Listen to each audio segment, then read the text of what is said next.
యేసుక్రీస్తు నామములో హృదయపూర్వకమైన వందనాలు. మరి ఈరోజు ఇద్దరు నూతన బిడ్డలు మందిరానికి రావడం జరిగింది. ఒకటి ఒక ఆవిడ విజయ గారు అక్కడ ఉన్నారు. రెండవదిగా మా మీ పేరు చెప్పండి, షారోన్ గారు. ఇద్దరు బిడ్డలు, నూతనమైన బిడ్డలు మన మందిరానికి దేవుడు నడిపించారు. వారి కొరకు మీరు భారము కలిగి ప్రార్థన చేయమని అన్నాడు. హల్లెలూయా. మరి ఎంతైనా సంతోషము. ఒక నూతనమైన వ్యక్తి దేవుని మందిరానికి రావడము అందరికీ కూడా ఎంతగానో సంతోషం. గట్టిగా దేవుని స్తోత్రం చెప్పాలి. నడిపించిన బిడ్డను కూడా దేవుడు దీవించును గాక. ఈ సమయంలో మనము కీర్తన ధ్యానం చేద్దాం. అందరూ కూడా చాలా శ్రద్ధగా కీర్తన వినాలి. 114వ కీర్తన. ఐగుప్తులో నుండి ఇశ్రాయేలు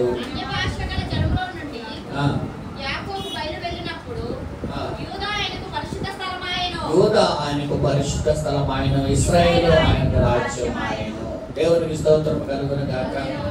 ఇక్కడ అన్య భాషల జనుల నుండి యాకోబు బయలుదేరినప్పుడు, ఐగుప్తులో నుండి ఇశ్రాయేలు అన్య భాషల జనుల నుండి యాకోబు బయలుదేరినప్పుడు. యాకోబు అనగా ఎవరు? ఇశ్రాయేలు యొక్క ప్రజలు. యాకోబును దేవుడు ఎలా మార్చాడు చెప్పాలి అందరూ కూడా. ఇశ్రాయేలు. ఇక్కడ యాకోబు అంటే మనం అర్థం చేసుకోవాల్సిన ఒక వ్యక్తి కాదు, ఒక జనాంగం. ఎవరండి? ఒక జనాంగముగా మనం అనుకోవాలి. అన్య భాషలు అంటే మీరు పరిశుద్ధాత్మ భాషలు అనుకోలేదు. ఇక్కడ అన్య భాషలు అంటే అర్థమేంటో తెలుసా? రకరకాల భాషలు కలిగిన వాళ్ళు ఐగుప్తులో ఉన్నారు. అనేక రకమైన భాషలు అని వాటిని కూడా అన్య భాషలు అంటారు. పరిశుద్ధాత్మ దేవుడిచ్చే అన్య భాషలు వేరు, ఇక్కడ మాట్లాడే అన్య భాషలు వేరు. ఇక్కడ మనం చూస్తే కనుక యూదా ఆయనకు ఎప్పుడు పరిశుద్ధ స్థలం అయింది? ఒకటి ఆయన చెప్తూ ఉన్నాడు, యూదా ఆయనకి పరిశుద్ధ స్థలం అయిందంట. రెండవదిగా ఇశ్రాయేలు ఆయనకు రాజ్యం ఆయన. సముద్రము వారిని దానిని చూచి పారిపోయిన, యోర్దాను నది వెనకకమనేను, కొండలు పొట్టేలను గుట్టలు గొర్రె పిల్లల వలె గంతులు వేయను. అయితే ఇక్కడ 5 నుంచి చూస్తే ఎందుకు పరిస్థితులు ఇక్కడ మనకు కనబడతా ఉన్నాయి. 3 రకాల పరిస్థితులు. ఒకటి, సముద్రంతో అంటున్నారు కదా, సముద్రమా నువ్వు పారిపోవటకు నీకేమి తటస్థించినది? యోర్దాను నువ్వు వెనుకకు మళ్ళటకు నీకేమి తటస్థించినది? కొండలారా మీరు పొట్టెల వలె, గుట్టలారా మీరు గొర్రెల వలె గంతులు వేయటకు నీకేమి సంభవించింది? ఎందుకని అనే ఒక ప్రశ్న. సముద్రము వెనుకకు వెళ్ళడం అంటే ఎర్ర సముద్రము 2గా చీలిపోవడం. ఇశ్రాయేలు ప్రజలు వెళ్తున్నప్పుడు ఎర్ర సముద్రం అనేది 2 పాయలుగా చీలిపోయిన సందర్భం, యోర్దాను ఏకరాశిగా మారిపోయిన సందర్భం. అయితే ఎందుకు మీరు అలా జరిగింది అని ఇక్కడ ఒక ప్రశ్న అనేది కీర్తనకారుడు అడిగినట్టుగా మనకు కనబడుతూ ఉంది. ఎవరితో? సముద్రముతో. 2 యోర్దాను నదితో. 3 కొండలారా. ఎవరితో? కొండలతో. మీరెందుకు గంతులు వేస్తూ ఉన్నారని 3 రకాలైన ప్రశ్నలు ఇక్కడ మనకి కనబడుతూ ఉన్నాయి. దానికి జవాబు ఏంటంటే, ఆయన బండను నీటి మడుగుగాను, చిక్కుముక్కి రాతి బండను నీటి ఊటలుగా చేయువాడు. హల్లెలూయా. ఎందుకు అవి చీలిపోతున్నాయంటే, అవి ఎందుకు వెనకకి వెళ్ళిపోతున్నాయంటే, ఒక మాటలో చెప్పాలంటే ఆయన సృష్టికర్త అయిన దేవుడు కనుక, ఆయన మాట చేత సమస్తము కూడా ఆయన మాట చేత ఆయన సృజించిన గొప్ప దేవుడు కనుక, ఆయన బండలో నుంచి బండను చీల్చి నీటిని తన ప్రజలకు అందించిన ఆ గొప్ప దేవుడై ఉన్నవాడు కనుక, ఇక్కడ ఆయన మాట ప్రకారంగా, ఎవరి మాట ప్రకారంగా? దేవుని మాట ప్రకారంగా సముద్రము వెనుకకు వెళ్ళాను. అలాగే ఇంకొకటి, యోర్దాను వెనుకకు వెళ్ళాను, సముద్రము దాన్ని చూసి పారిపోయిన అన్నాడు ఈ భక్తుడైతే. అలాగే బండలేమో గుట్టలుగా మారిపోయి. ఒక మాట చెప్పాలంటే యేసయ్యకు ఈ సృష్టి అంతా కూడా ఏం చేస్తుందంటే తలొచ్చి నమస్కారం చేస్తుంది, లేదా లోపడుతుంది. ఆయనకు అసాధ్యమైనట్టు ఈ లోకంలో ఏది కూడా లేదు. కాబట్టి ఆయన ఏదైనా చేయగలిగిన దేవుడు. చూడండి, ఆకాశము నుంచి దేవదూతలు తినే ఆహారం మన్నాను వారికి ఆహారంగా పెట్టాడు. అలాగే ఏమంటే 30 లక్షల పైచీలకు ప్రజలకు ఒక బండ ద్వారాగా ఒక బండను చీల్చి వారి దాహాన్ని తీర్చిన గొప్ప దేవుడు. హల్లెలూయా. అలాగైతే ఈ పగలు మీరు ఏదైతే కొదువుతో ఉన్నారో, ఏదైతే కొరతతో ఉన్నారో, మీ కొరతలను మీ కొదువులను నా యేసయ్య తీర్చునుగాక. హల్లెలూయా. గట్టిగా ఆమేన్ చెప్పండి. నా కొరతను దేవుడు తీర్చునుగాక, నా సమస్యను దేవుడు పరిష్కరించునుగాక. హల్లెలూయా. చూడండి, అయితే దేవుడు ఎప్పుడు చేస్తాడు ఇవి? వాస్తవంగా దేవుని యేసయ్యను నమ్ముకుంటే ప్రభు ఆయన ఏదైనా సరే చేయగలిగిన దేవుడు. మనకు నేర్చుకుంటే కనుక అర్థమవుతుంది. అయితే ఒకటి మనం ఏం చేయాలంటే ఐగుప్తు నుండి బయటికి రావాలి. ఏం చేయాలండి? చెప్పాలి. ఇవన్నీ ఎప్పుడు జరిగినాయి చెప్పాలండి. ఐగుప్తు అనగా చూడాలి, లోకము నుంచి. నేను ఐగుప్తు అనగా 3 మాటలు చెప్పాను, గుర్తున్నాయా?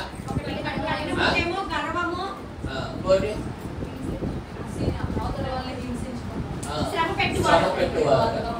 ఎలా ఉండకూడదు? మనం 3 మాటలు చెప్పాను. ఐగుప్తు అనగా మొదటిది కఠినమైన హృదయము, హృదయ కాఠిన్యము గలవారుగా ఉండకూడదు. 2 గర్వము కలిగి ఉండకూడదు. 3 శ్రమ పెట్టువారుగా కాదు, మనం శ్రమ పడేవారుగా ఉండాలని చెప్పారు. గర్విష్ఠులు కాదు, తగ్గించుకునే వారుగా ఉండాలి.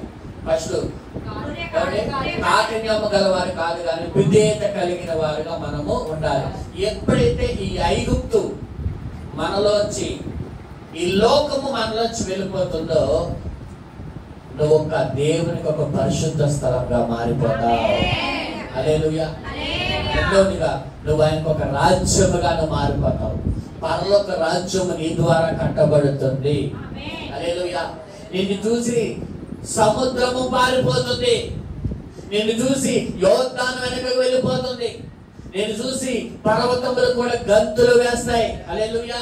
ఇదంతా ఎవరి ద్వారా జరుగుతుందంటే ప్రభువైన యేసయ్య ద్వారా ఇవి జరుగుతాయి. హల్లెలూయా. అయితే ఎవరికి జరుగుతాయి అంటే ఐగుప్తుని విడిచిపెట్టిన వారు.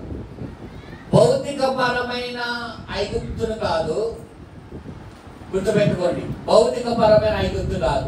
ఐగుప్తు అనగా అర్థం ఏంటి? లోకం. చెప్పండి. వారు శరీర పరంగా ఐగుప్తును విడిచి వెళ్ళారు, కానీ వారి హృదయంలో ఏముందంటే ఇంకా ఐగుప్తు వారిలోనే ఉండిపోయింది. గుర్తుపెట్టుకోండి. ఇశ్రాయేలు ప్రజలు బయలుదేరిన వారిలో, నా వైపు చూడాలి, ఇశ్రాయేలు ప్రజలు బయలుదేరిన వారిలో 2 మాత్రమే వెళ్ళారు. ఎంతమంది అంటే? ఎవరా 2? అవునా? వాళ్ళిద్దరు మాత్రమే. మిగతా వాళ్ళు ఎవరు కూడా ఎక్కడి నుంచి అంటే మిగతా వాళ్ళు ఎవరు వెళ్ళారు? వారి పిల్లలు వెళ్ళారు. కానీ వాళ్ళు మాత్రము ఎవరు? ఐగుప్తులో నుంచి బయటకు వచ్చిన వారిలోంచి ఎక్కడికి వెళ్ళలేదంటే కనాను దేశానికి వెళ్ళలేదు. కారణం ఒకటే, ఐగుప్తును వారు విడిచారు, కానీ ఐగుప్తు యొక్క ఆశలు, కోరికలు వాళ్ళ హృదయంలోనే ఉన్నాయంట. ఎక్కడ ఉన్నాయండి? మనము కూడా బాప్తిసము తీసుకున్న తర్వాత లోకాన్ని విడిచాం, కానీ లోక ఆశలు మనం విడిచిపెడుతున్నామా లేదా అనేది ప్రాముఖ్యమైనది. ఈరోజు ప్రభు చెప్తున్నాడు కీర్తన ద్వారాగా, నీవు దేవునికి ఒక పరిశుద్ధ స్థలంగా మార్చబడాలి. నీవు దేవునికి రాజ్యము కట్టే ఒక పనిలో ఒక భాగముగా నువ్వు మార్చబడాలి. అంటే ఒకటే, నీలో ఐగుప్తు అనేది కనబడకూడదు. హల్లెలూయా.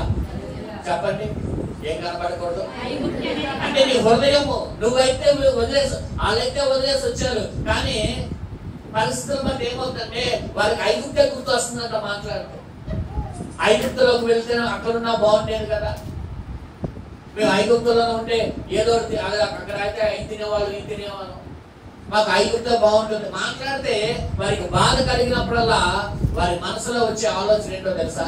చెప్పండి, ఏమొస్తుంది మనసులో? ఐగుప్తు. చెప్పండి, ఏమొస్తుందండి? ఐగుప్తు. అంటే అర్థం ఏంటంటే మనము బాప్తిసం తీసుకుంటున్నాం వాస్తవమే, అయితే లోకము ఆశలు మనలో ఉన్నాయా లేవా అని చూసుకోవాలి. ఇప్పుడు సముద్రం ఒక చూడండి, సముద్రము మీద ఒక పడవ వెళ్తూ ఉంది. పడవ సముద్రము మీద వెళ్తూ ఉన్నంత వరకు బాగానే ఉంది.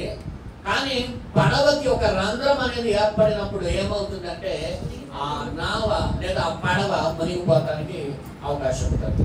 ఆ నీళ్ళని ఏమవుతాయి? పడవ. ఇప్పుడు ఇక్కడ సముద్రము లోకము, పడవ మనము. ఎవరు? మనం పడవ. ఈ పడవలో ఎటువంటి లోపము అంటే మనలో ఎటువంటి లోపము, ఆ లోపం ఏంటి? నీ ఆశ కావచ్చు, నీ కోరిక కావచ్చు, నీ బలహీనత కావచ్చు, ఏదైనా కావచ్చు. ఇది కనుక నీ ఆ పడవను ఒక రంధ్రముగా చేసుకుంటే కనుక ఈ లోకం అంతా కూడా పడవలోకి వచ్చేసి మునిగిపోయే ప్రమాదం ఉన్నది. హల్లెలూయా. అదే ఏ బలహీనత లేకపోతే లేదా ఏ రంధ్రము లేకపోతే ఆ నీటి మీద పడవ వెళ్ళినంత వరకు ఆ నీటిలో మునిగిపోవడానికి అవకాశం అనేది ఉండదు. అర్థమైందా? అర్థం కాదు. నీటి మీద పడవ వెళ్ళాలి కానీ నీరు పడవలోకి రాకూడదు. అర్థమైందా? నీటి మీద పడవ వెళ్ళాలి. లోకంలోనే మనం వెళ్తాం. సపరేట్ గా దేవుడు మనం తీసుకెళ్లి ఒక ప్రత్యేకమైన భూభాగాన్ని ఇచ్చి అక్కడే ఉండమల్లా. గుర్తుపెట్టుకోండి, మనందరినీ కూడా ఎక్కడ ఉంచాడు దేవుడు అంటే లోకంలోనే ఉంచాడు. చెప్పండి, ఎక్కడ ఉంచాడండి? సాతాను సమాజంలో మనల్ని ఉంచాడు. నిజంగా చెప్పాలంటే ఎక్కడండి? సాతాను సమాజంలో మనం ఉన్నామండి. ఈ లోకంలో మనం ఉన్నాం. అయితే ఈ లోకము మనలోకి రాకూడదు. వస్తే ఏమవుతుంది? మునిగిపోతుంది. ఏమవుతాయి? పడవ ఏమవుతుంది? ఈ విశ్వాసం అనే నావ ఏమవుతుందంటే మునిగిపోతుంది. కాబట్టి ఆ రంధ్రము పడకోకుండా జాగ్రత్తగా కాపాడుకోవాల్సిన బాధ్యత మీకే. ఎవరిదే? మీదే. మీరు ఒకవేళ రంధ్రం పడితే ఎవరేం చేస్తారు? ఆ నిదానంగా ఏమవుతాయి? నీళ్ళు అలా వచ్చేసి ఆ పడవను అలా వచ్చేస్తాయి. కాబట్టి గుర్తుపెట్టుకోండి, లోకము మీదే అంటే సముద్రము మీద పడవ వెళ్ళినప్పటికీ కూడా సముద్రపు నీరు ఎక్కడికి రాకూడదు? పడవలోకి రాకూడదు. లోకములో మనము ప్రయాణం చేస్తున్నప్పటికీ కూడా లోకములో ఉన్న ఆశలు కానీ, కోరికలు కానీ, లోకపు యొక్క అలవాట్లు కానీ, ఆచారాలు కానీ, సిద్ధాంతాలు కానీ మనలోకి రాకుండా చూసుకోవాల్సిన బాధ్యత మనది. హల్లెలూయా. సముద్రంలో చేప ఉంటుంది కానీ ఆ సముద్రపు ఉప్పు ఆ చేపలోకి రాదంట. కొన్ని ఉప్పు చేపలోనే లేదు, దాని గురించి కాదు. చేప సముద్రంలోనే ఉంటుంది కానీ ఉప్పు దానికి అంటుకుంటుందంటే కొన్ని చేపలకు ఏముండదు? ఉప్పు అంటుకోదు. ఉంటుందా? సముద్రపు నీరు అంటేనే ఉప్పు నీరు. కానీ సముద్రంలో ఉన్న చేపకి ఉప్పు అంటుకోకుండా అది ఏం చేస్తుందంటే తను తాను ఏమనుకో జాగ్రత్తగా కాపాడుకుంటుంది. హల్లెలూయా. అంటే అది కాపాడుకుంటుంది కాదు, దానికి అంటదు. అలాగే మనం కూడా ఏం చేయాలంటే ఈ లోకంలోనే తిరుగుతూ కూడా ఈ లోకాన్ని మనం అంటుకోకుండా, ఈ లోకము అంటారు కదా వాక్యంలో, ఇహలోక మాలిన్యము మనకి అంటకుండా మనం జాగ్రత్తగా భక్తి చేయాలి. ఏమంటకూడదు మనకి? ఈ లోకము యొక్క మాలిన్యము అంటే అక్కడ ఏమని రాశారంటే భక్తులు ఈ లోకమును దేనిగా మార్చారంటే మాలిన్యంతో పోల్చాడు. మాలిన్యం అంటే ఏంటి తెలుసా? బురద. చెప్పండి ఏంటి? బురద. ఈ లోకం మాలిన్యము మనకు అంటకూడదు. అంటే ఏమవుతుంది? మరకబడుతుంది. మరకబడితే నీ సాక్ష్యము పాడైపోతుంది. హల్లెలూయా. ఇక్కడ అందుకే రాయబడి ఉంది కదా. ఒకే ఒక మాట చెప్తాను చూడండి. ఐగుప్తులోని ఇశ్రాయేలు అన్య భాషల జనంలోని యాకోబు బయలు వెళ్ళినప్పుడు యూద ఏమవుతుందంటే ఆయనకి ప్రసిద్ధి అయింది. దేవునికి స్తోత్రం కలుగును గాక. అంటే లోకములో నుంచి, లోక భాషల్లో నుంచి, లోకపు అలవాట్ల నుంచి, లోకపు పద్ధతుల నుంచి నువ్వు బయటకు వచ్చినప్పుడు నువ్వు దేవునికి ఒక పరిశుద్ధ స్థలముగా మార్చబడతావు. దేవుని యొక్క రాజ్యంగా నువ్వు కట్టబడతావు. నిన్ను చూసి సముద్రము పారిపోతుంది.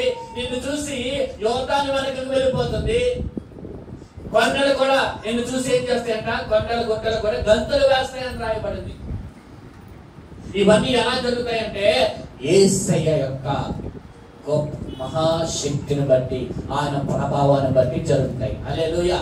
అందుకే అక్కడ అన్నాడు, 3 రకాల ప్రశ్నలు వేశాడు. ఎందుకు వెళ్ళిపోతూ ఉన్నారు? ఎందుకు సముద్రం వెళ్ళిపోతుంది, పారిపోతుంది? ఎందుకు వాగ్దానానికి వెళ్ళిపోతుంది అని చెప్తే అప్పుడు దేవుని యొక్క గొప్పతనాన్ని ఆయన రాశాడు కదా. 8లో చూడండి, భూమి ఆయన బండను నీటి మడుగుగాను చెక్కుముక్కి రాతి బండను నీటి ఊటలుగాను చేయువాడు. అందుకే అవేమైనాయంట, అవన్నీ ఏమవుతున్నాయంట, వెనకకు వెళ్ళిపోతున్నాయి. హల్లెలూయా. ఆయన బండలు వచ్చి నీళ్లు పుట్టించగలడు. అంటే చూడండి, లేని స్థితిలో నుంచి ఉన్నదానిని తీసుకురాగలిగిన దేవుడే మనం ఆరాధించేది. హల్లెలూయా. లేని వాటిని ఏం చేస్తాడు ఆయన? ఉన్న వాటిగా చేస్తాడు. ఉన్న వాటిని ఏం చేస్తాడు? అలాగే ఏం చేస్తాడు? మృతులను సజీవులుగా చేయవాడు ఆయనే. హల్లెలూయా. ఈ కీర్తన దేవుడు దీవించును గాక. ఇప్పుడు మనము ఎప్పుడు చదువుకునే మన యొక్క దానియేలు గ్రంథము 6వ అధ్యాయంలో మనం ఎక్కడ వరకు నేర్చుకున్నామంటే, మీకు క్షేమాభివృద్ధి కలుగును గాక అని అక్కడ వరకు నేర్చుకున్నాం. లాస్ట్ వచనం ఏంటంటే 28వ వచనం కూడా మనం ధ్యానం చేస్తాం. ఈ దానియేలు దర్యావేషు ప్రభుత్వ కాలమందు పారసుడకు కోరేషు ప్రభుత్వ కాలమందు కూడా వర్ధిల్లాడు. హల్లెలూయా. అంటే మనం నేర్చుకున్న మాట ఏంటంటే, బానిస అయ్యుండి కూడా వేరొక దేశంలో అది వాళ్ళ దేశం కాదు. మొదటిగా మనం గుర్తించవలసింది ఏంటంటే, దానియేలు యొక్క సొంత దేశం అయితే కాదు. అతను ఎవరు? రెండవదిగా అంటే కనుక బానిస. ఎవరండి? బానిస. అయినప్పటికీ గుర్తుపెట్టుకోండి, అయినప్పటికీ కూడా ఎవరు ప్రభుత్వ కాలంలో వెళ్ళాడంట? కోరేషు కాలంలోను దర్యావేషు ప్రభుత్వ కాలంలో కూడా ఆయన వర్ధిల్లుతూ వచ్చాడంట. దేవునికి స్తోత్రం కలుగును గాక. ఒక వ్యక్తి వర్ధిల్లాలి అంటే అది దేవుని కృప ఉండాలి. ఏముండాలి? పరిస్థితి ఏదైనా, స్థితిగతులు ఏదైనా, రాజు ఎవరైనా, కాబట్టి పరిస్థితి ఏదైనా, స్థితిగతులు ఏదైనా, రాజు ఎవరైనా, ఎంతమంది శత్రువులు ఉన్నా దేవుని కృప నీకు తోడుగా ఉంటే నువ్వు వర్ధిల్లుతానే ఉంటావు. దేవునికి స్తోత్రం కలుగును గాక. ఎవరి దయ ఉండాలి మనకి? మనుషుల దయ కాదు. ఎవరి దయ ఉండాలి చెప్పండి? చూడాలి అందరూ కూడా. దేవుని దయ మనకి ఉండాలి. హల్లెలూయా. దేవుని దయ నీకుంటే అరణ్యములో ఉన్న నీకు సమృద్ధి దేవుడిచ్చును గాక. దేవుని దయ, దేవుని యొక్క కనికరం నీకుంటే ఎడారిలో కూడా నీకు సమృద్ధికరమైన నీరు దొరుకును గాక. దొరుకుతుంది ఖచ్చితంగా. నాదంతా కాలు పొదలను సంచరించడంలో ఏ అపాయం నాకు ఎందుకు రాలేదు? ఆయన ఎలా ఉన్నాడు? యెహోవా కాపరి.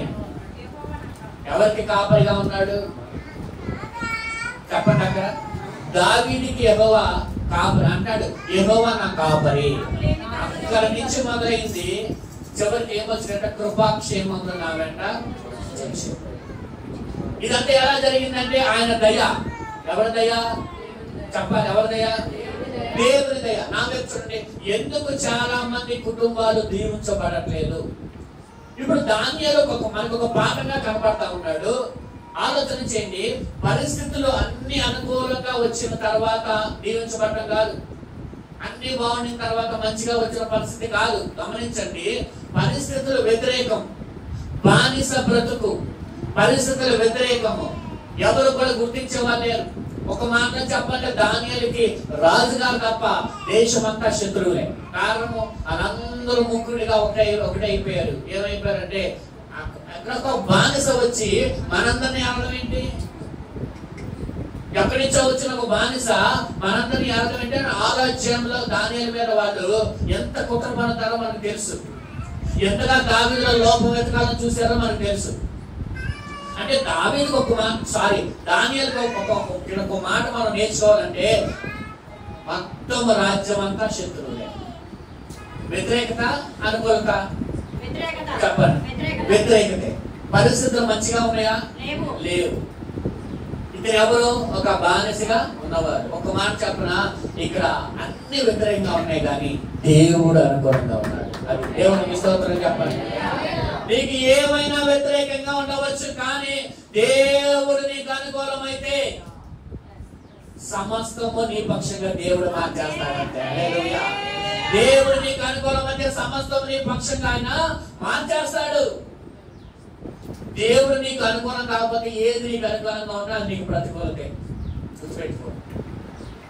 దేవుడు నీకు అనుకూలంగా లేకపోతే ఏంటి అది ఏ అనుకూలత అయినా నీకు ప్రతికూలతే. కానీ దేవుడు అనుకూలమైతే ఏ ప్రతికూలతైనా అది నీకు అనుకూలతగా దేవుడు చేసేస్తాడు. హల్లెలూయా. అలాంటి పరిస్థితులు దేవుడు నీ కొరకు సృష్టిస్తాడు అవసరమైతే. దానియేలును హెచ్చించడానికే కలభావాన్ని తీసుకొచ్చినట్లుంది. మొర్దెకైని ఆశీర్వదించడానికి రాజుకి నిద్ర పట్టకుండా చేశాడు దేవుడు. అక్కడ నీ కొరకే దేవుడు కొన్ని పరిస్థితులు సృష్టిస్తాడు. ఎందుకో తెలుసా? నీవు హెచ్చింపబడు నిమిత్తము. అయితే ఈ వాక్యం యొక్క వెలుగులో మనం నేర్చుకోవాల్సిన పాఠం ఒకటే, దేవుని దయ నీకు ఉండాలి, దేవుని యొక్క అనుగ్రహం పొందుకోవాలి, దేవుని కరుణ నీకు ఉండాలి. అలా ఉంటే నీ పరిస్థితి ఏదైనా, నీ స్థితిగతులు ఏదైనా, నువ్వు ఏ స్థితిలో నువ్వు నిలబడినా ఆ స్థితిలోనే దేవుడు నేను ఒక ఘనతగా దేవుడు మార్చేస్తాడు. హల్లెలూయా. అయితే మనము ఎందుకు దీవించబడట్లా? కారణం ఒకటే, దేవుని అనుగ్రహము మన మీదకి రావట్లేదేమో, దేవుని కరుణ మన మీదకి రావట్లేదేమో. దానియేలు వలె మనము ఏ లోపము లేని వారుగా, పరిశుద్ధతను కాపాడుకునేవారుగా, అలాగే దేవునికి ఇష్టమైన జీవితాన్ని జీవించేవారుగా మనము ఖచ్చితంగా మనం జీవిస్తే దేవుని యొక్క అనుగ్రహం మన మీదకి దిగి వస్తుంది. ఏమొస్తుందండి?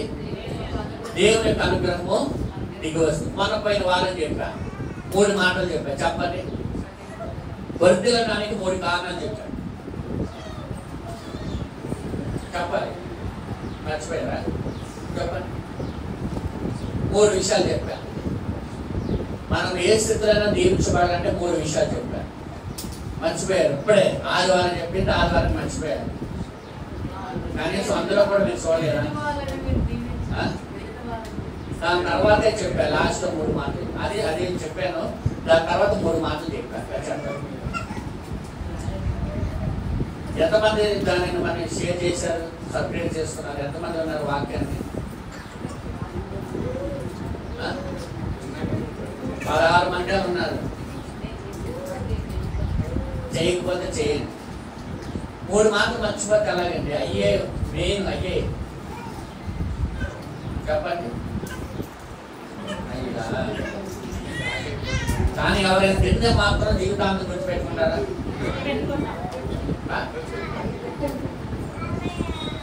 కోడల్ని అత్త తిరిగితే, అత్త కోడలు తిరిగితే, అవునా లేదా? అవునే. అన్న తమ్ముడు తిరిగితే, తమ్ముడు అక్కని తిరిగితే, అక్క చెల్లిని తిరిగితే, ఇవి మాత్రం జీవితాన్ని గుర్తుపెట్టుకుంటారు. కానీ అసలైన దేవుని వాక్యాన్ని మాత్రం మర్చిపోయారు. చెప్పనా? పోయి చెప్పనా?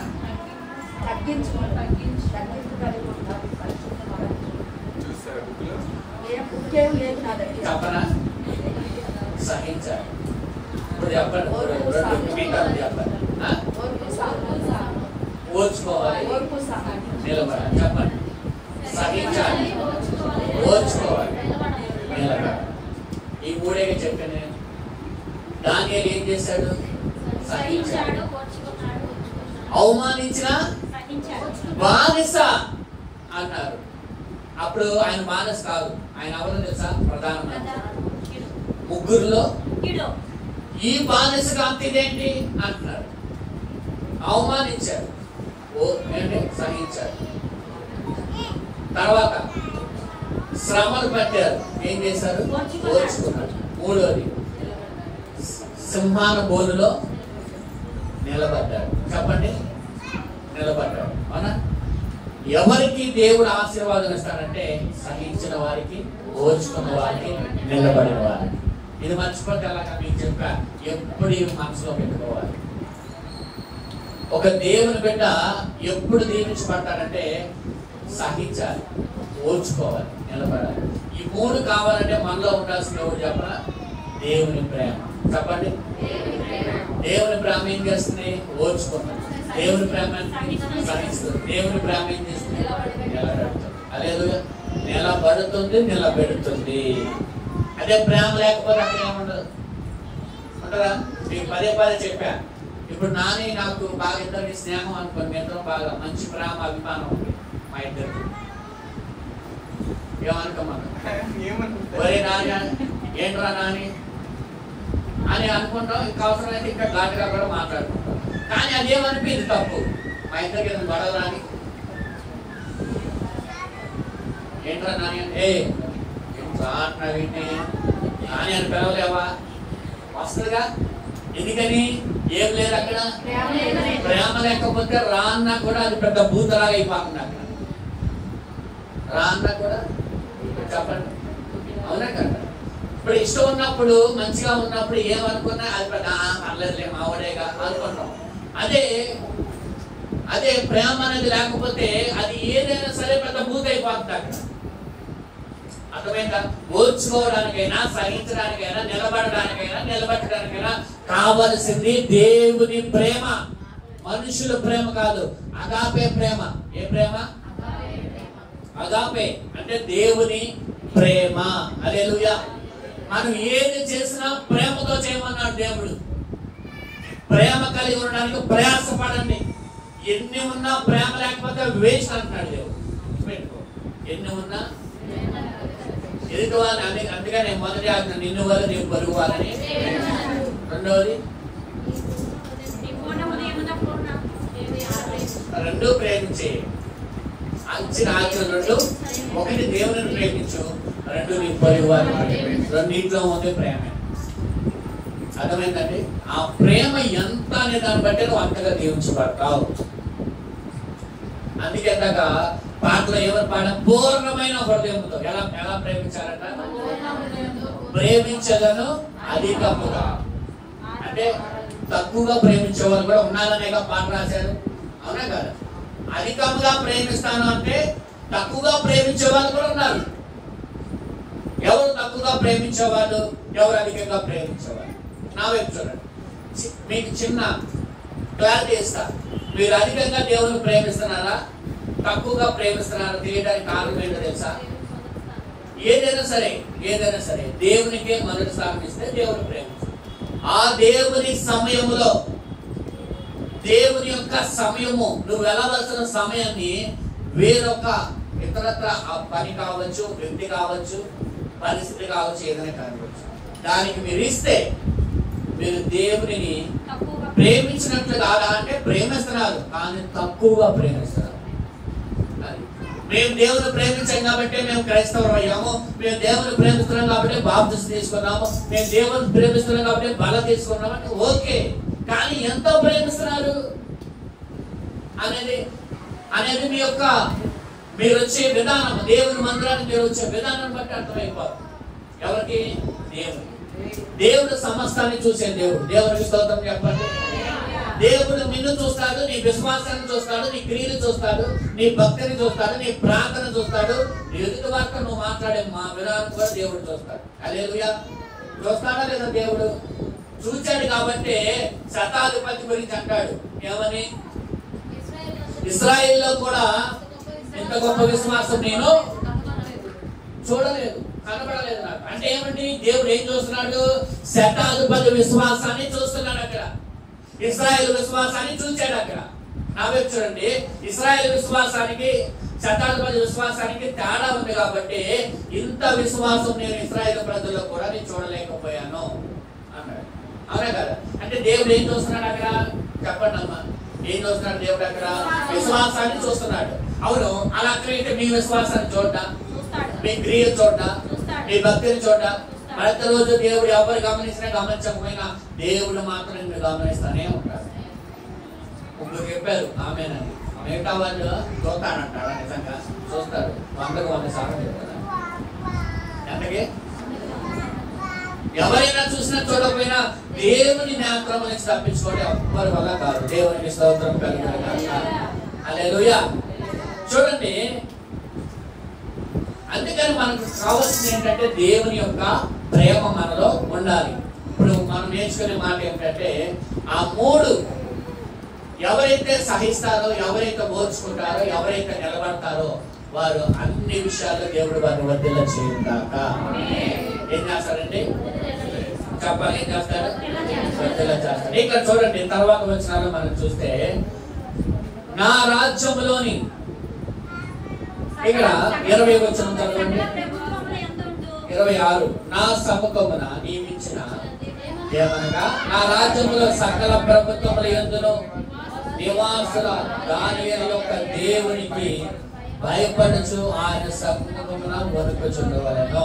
కారండి ఒక మాట, ఇక్కడ ఈయన ఎవరంటే అన్యరాజు. ఎవరి రాజు చెప్పాలమ్మా అందరూ కూడా? ఎవరైనా దేవుని నమ్ముకున్న రాజు కాదు ఈయన.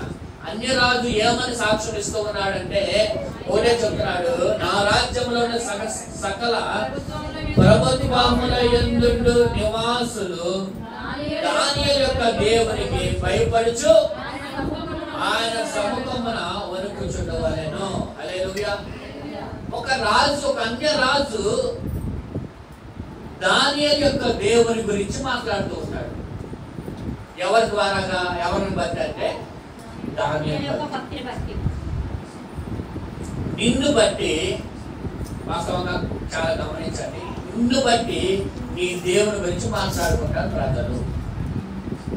అది మంచి అయినా చెడు, అర్థమైందా? అది మంచి అయినా చెడైనా నిన్ను బట్టి ఉంటుంది, నీ ప్రవక్తను బట్టి ఉంటుంది. ఇప్పుడు దానియేలు ప్రవక్తను బట్టి, దానియేలు భక్తుని బట్టి రాజు ఏమంటున్నాడంటే, ఇక్కడ నిజంగా చెప్పాలంటే నా రాజ్యంలో సకల ప్రభుత్వములందు నివాసులు దానియేలు యొక్క దేవునికి భయపడుచు ఆయన సముఖమందు వణుకుచుండాలి. దానియేలు దేవునికి ఈయన రాజ్యంలో ప్రజలందరూ భయపడాలంట. రెండోది ఆయన సముఖమందు వణుకుచుండాలంట. అంటే ఎందుకంత ప్రాధాన్యత ఇచ్చాడు దానియేలు దేవునికి అంటే, దానియేలును బట్టి ఆ దేవుని యొక్క గొప్పతనం అనేది ఎవరి ద్వారా తెలిసింది రాజుగారి కంటే? దానియేలు ద్వారా తెలిసింది. హల్లెలూయా. అంటే ఈ యొక్క మాటకు అర్థం ఏంటంటే, మీ చుట్టుపక్కల మీ ప్రాంతంలో ఎక్కడైనా సరే నీ ద్వారాగా నీ దేవుని యొక్క గొప్పతనము చుట్టుపక్కల ప్రజలకు తెలియాలి. ఏం తెలియాలి? నిజంగా ఈయన అన్నాడు కదా, ఈయన సాక్షి చెప్తాంటే దానియేలు దేవుడు నిజంగానే గొప్పవాడు. ఆయనకు అందరూ ఏమవ్వాలి? భయపడాలి. ఆయన సమ్ముఖం మంది అందరూ ఏమవ్వాలి? అనుకున్నారు. చూడండి, ఇక్కడ రెండు మాటలు మనం నేర్చుకుంటే, ఒకటి నీ ద్వారాగా నీ దేవుడు గణపరచబడాలి. హల్లెలూయా. గణపరచబడ్డా లేదా? చెప్పండి. అలా గణపరచబడితే నిన్ను బట్టి దేవుడు సంతోషిస్తాడు. ప్రభు మనం బట్టి ఎప్పుడు సంతోషిస్తాడు? నా వైపు చూడండి. ఒక చిన్న పద్యం చెప్తా మీకు. చదువుకున్నప్పుడు ఏదో పద్యం రాట్లా, పుత్రోత్సాహము కలిగినప్పుడు కాదు కానీ పుత్రుని కనుగొని జనులు పొగడగా అప్పుడు ఎవరికి? తండ్రికి సంతోషం. అంటే పుత్రుడు జన్మించినప్పుడు కాదు కానీ, ఆ పద్యం అంతా నాకు రావట్లేదు కానీ, పుత్రుడు జన్మించినప్పుడు కాదు కానీ ఆ పుత్రుడిని కనుగొని పొగడగా అప్పుడు ఆ తండ్రికి సంతోషం అంట.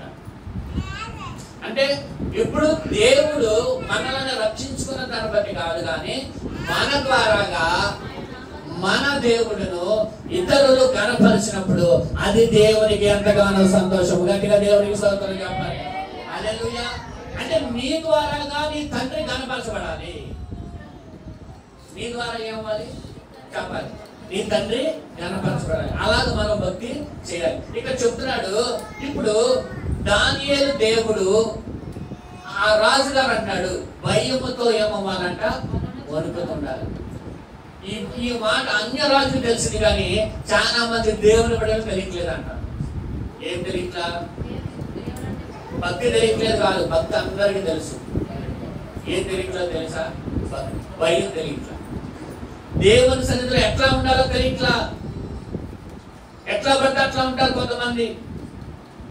వాక్యం వినేటప్పుడు చాలా శ్రద్ధగా వాక్యం వినాలి. దేవుడు చూస్తూ ఉంటాడు. మాకు ఇక్కడ కూర్చున్నాడు దేవుడు. మీకు కనబడుతున్నాడా? కనబడకపోతే తర్వాత ప్రార్థన చేయించుకొని వచ్చారు, కనబడతాడు. ఇక్కడ మీ జ్ఞాపకాలు దేవుడు తెలుసును కాక. ఇక్కడేంటండి అంత లెక్క ఉన్నాడు, ఉన్నాడా లేదా? మరి మీరు వాక్యం వినేటప్పుడు ఎట్లా వింటున్నారో దేవుడు చూస్తాడా లేదా? వాక్యం ఎలా ఉండాలంటే దేవుని సముఖమందు వణుకుచూ ఉండాలి. ఇక్కడ రాయబడిన మాట చదవండి మళ్ళా. సకల ప్రభుత్వం యందు నివాసులు దాని యొక్క దేవునికి భయపడుచు ఆయన సముఖమందు వణుకుచుండాలి. ఎందుకన్నాడు ఆ మాట? ఆయనకేం తెలుసు? అలాగా ఇప్పుడు మామూలుగా దానియేలు దేవుడు గొప్పవాడని చెప్పచ్చు కదా, అంతవరకు చెప్పచ్చు కదా. కానీ ఇక్కడ ఏం చెప్తున్నాడు, ఆయన దేవునికి ఏమవ్వాలంటే ఆయన సముఖమందు వణుకుచుండాలి, భయపడాలి. భక్తి అయితే చాలా మంది చేస్తా ఉన్నారు, కానీ భయంతో భక్తి ఎవరు చేస్తున్నారు? ఈరోజు ప్రతి విషయంలో మీ హృదయంలో ఒక భయము పుట్టును గాక. ప్రార్థన చేయకపోతే అమ్మో దేవుడు ఎక్కడైనా చేయి విడిచిపెడతాడు. ప్రార్థన చేయకపోతే నేను దేవునికి దూరం అయిపోతానేమో. ఈరోజు ప్రార్థన చేయకపోతే సాతాను నెత్తి మీద కూర్చుంటే భయం మీకు వచ్చును గాక. వాక్యం చదవకపోతే లోకాంశలు నాలకు వచ్చేతన భయం మీకు పుట్టును గాక. దేవుని మందిరానికి వెళ్ళకపోతే దేవుని యొక్క కృప నేను దూరం అయిపోతాన భయం మీకు పుట్టును గాక. పాపం చేస్తే దేవుడు నా చెయ్యి విడిచిపెట్టేస్తాడన్న భయము మీకు ఉండును గాక. అలాంటి భయాలు మీ హృదయాన్ని ఏడును గాక. అలాంటి భయం మీకు రావాలి. అలా వస్తే మీరు ఎలా ఉంటారు తెలుసా?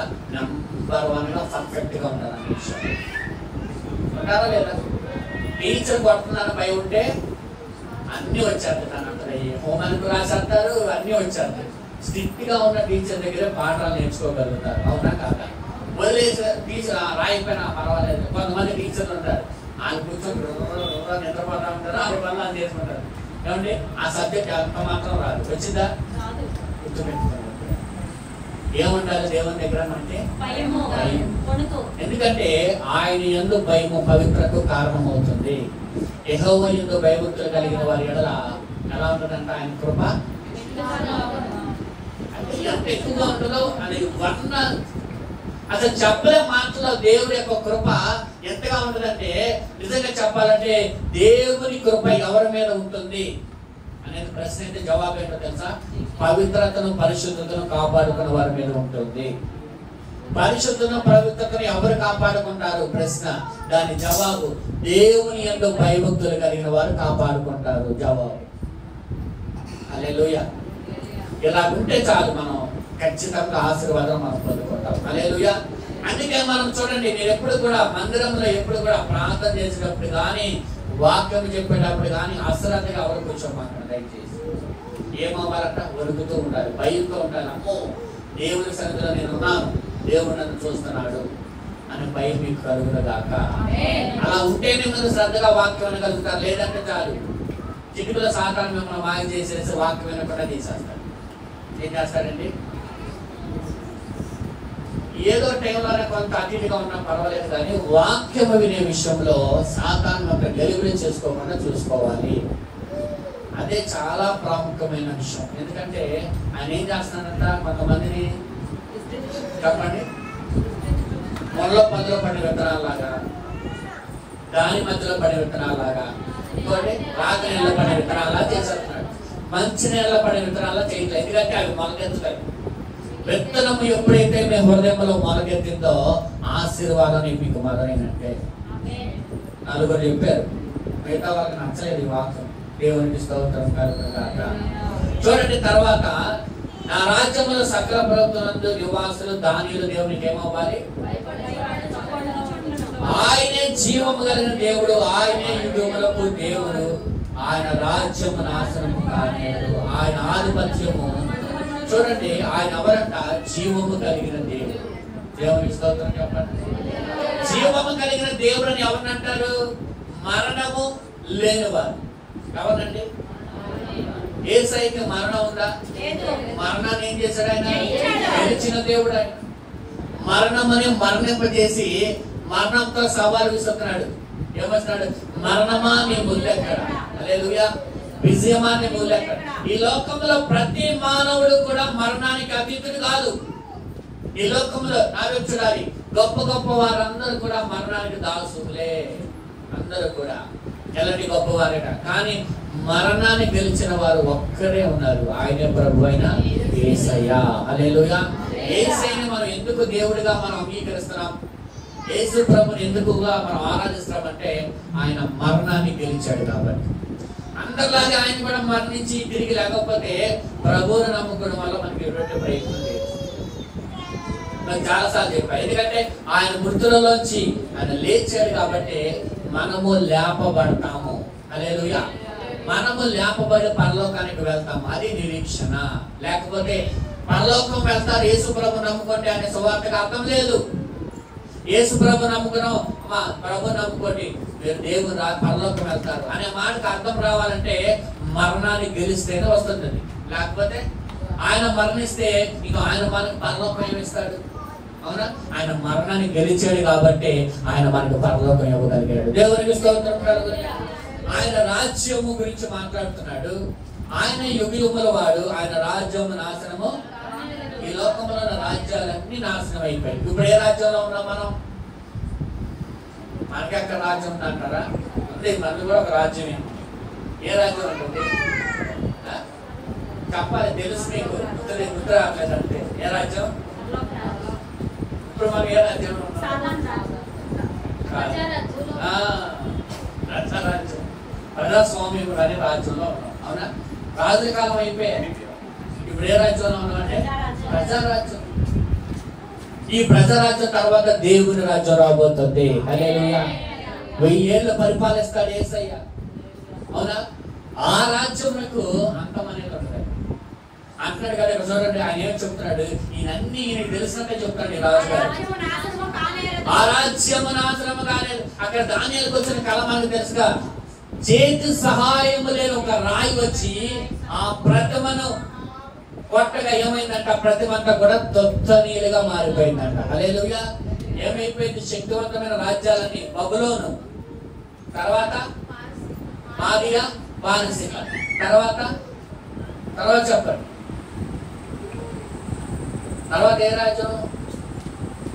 ప్రతిమకు బొమ్మ కూడా వేసాం కదండి, మర్చిపోయారా? 4 రాజ్యాలు. ఒకటి బబులోను, తర్వాత పారసీక, తర్వాత గ్రీకు, తర్వాత రోమ్. ఏంటంట? రోమ. యేసు ప్రభు ఏ కాలంలో ఉన్నాడు తెలుసా? కొత్త నిబంధన ఏ భాషలో రాయబడింది? గ్రీక్. ఎబ్రి భాషలో రాయబడింది పాత నిబంధన. కొత్త నిబంధన రాయబడింది గ్రీక్ భాషలో. హల్లెలూయా. దేవునికి స్తోత్రం చెప్పండి. అంటే రోమా ప్రభుత్వ కాలంలో ఇస్తున్నాడు. ఇప్పుడు ఉన్నది ఏ కాలం అంటే ప్రజారాజ్యము కాలంలో, ప్రజాస్వామ్యం కాలం. ఇది అయిపోయిన తర్వాత జరిగేది ఏంటంటే దేవుని రాజ్యం రాబోతుంది. యెరూషలేముని కేంద్రంగా చేసుకుని 1000 సంవత్సరాలు యేసు ప్రభు పరిపాలించబోతున్నాడు. హల్లెలూయా.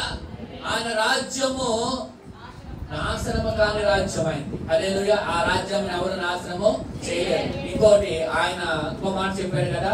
ఏటా మాట? ఉన్నవాడు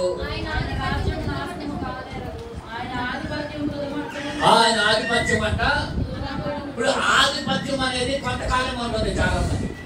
కాబట్టి ఇశ్రాయేలు రాజ్యము ఆధిపత్యం కొంతకాలం ఉండగా ఇశ్రాయేలును ఆధిపత్యం చేసిన వారు ఎవరంటే బబులోను. బబులోను రాజ్యం ఆధిపత్యం కొన్నేళ్ళు పనిచేసింది.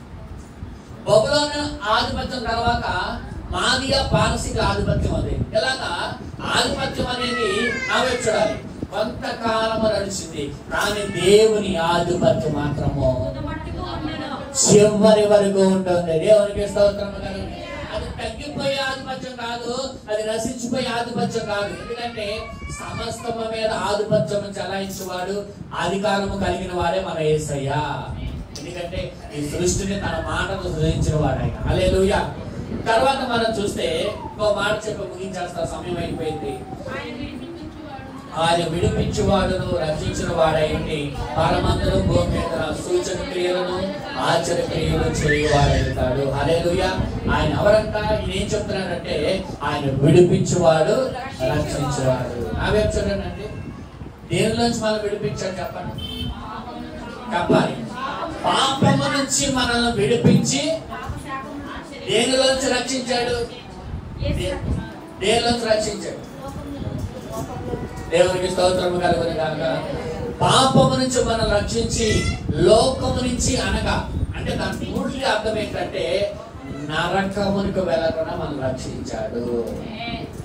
పాప నుంచి విడిపించాడు, నరకము వరకు వెళ్ళకుండా ఆయన మనలను రక్షించాడు. హల్లెలూయా. చూడండి మన దేవుడు ఎంత గొప్పవాడంటే అనేకమైన సందర్భాల్లో సాతాను చేతిలో నుంచి ఆయన నిన్ను విడిపించాడు. హల్లెలూయా. అలాగే ప్రతి సమయంలో ఆయన నిన్ను రక్షించేవాడై ఉన్నాడు. హల్లెలూయా.